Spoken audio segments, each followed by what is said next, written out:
Bueno, vamos a hablar un poco de la documentación que necesitamos para llevar a cabo el registro. Por documentación entendemos tanto la documentación personal que debemos aportar, como por ejemplo una fotocopia de nuestro DNI, como los formularios que debemos rellenar. Además os incluimos enlaces para que podáis consultarlos online y ver qué cosas tendríais que rellenar o qué datos necesitáis. Por ejemplo, en nuestro caso, para hacer el registro del juego, figuramos como autores los tres. Entonces debemos rellenar cada uno de nosotros el impreso A1.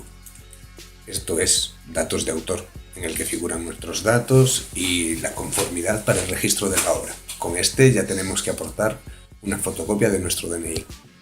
Como requisito específico para el registro, al tratarse de una aplicación informática, tenemos que aportar el código fuente del programa. Claro que podemos presentarlo impreso en papel, bien encuadernado o en un CD o disquete. En el caso del CD o disquete, el código debe estar abierto, sin codificar ni comprimir, sin encriptar y que se lea como si fuera en papel de forma lineal. Para nosotros la opción de CD es la mejor, ya que hay que aportar también un fichero autoejecutable del juego que no haya que instalar en el disco duro y que requiera ningún programa extra, y nosotros podemos hacer esto fácilmente con el motor que usamos en clase. Si técnicamente no fuera posible presentarlo, habría que presentar un manual de uso en el que indiquemos claramente y con detalle cómo funciona el juego, que se hace adjuntando en el mismo documento impresiones de la pantalla que permitan ver cómo se utiliza literalmente.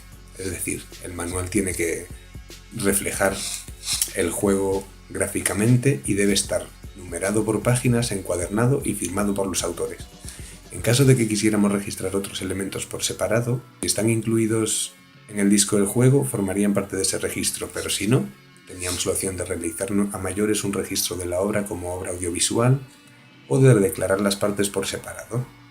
Entonces tendríamos que aportar cierta documentación por cada una de ellas. Si presentamos al registro los modelos 3D, por ejemplo, como esculturas realizadas con técnica digital o análoga a la fotografía, tendríamos que aportar 3 fotos de cada una de ellas. Por ejemplo, imagínate que queremos registrar el personaje principal.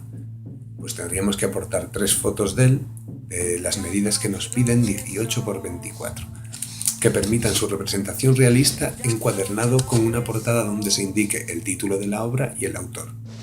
Claro que en ese caso figura como técnica análoga a la fotografía, pero en el caso de ilustraciones hechas a mano o esbozos, es un poco más de lo mismo, solo que con una descripción de la obra, la técnica utilizada y el autor.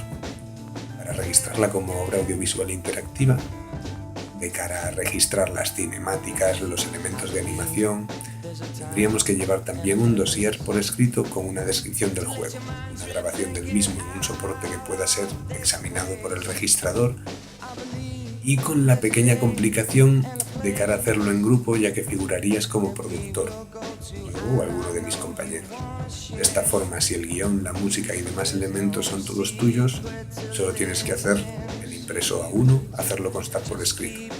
Pero si no, has de llevar también un contrato de cesión de los derechos con el guionista, el músico, el productor o cualquiera que haya participado que no seas tú mismo. Ahora toca hablar un poco de los documentos que tendremos que rellenar, concretamente los formularios. Vamos a hacer un ejemplo práctico con nuestros datos y os dejamos unos enlaces de interés para que podáis tanto descargarlos como consultarlos.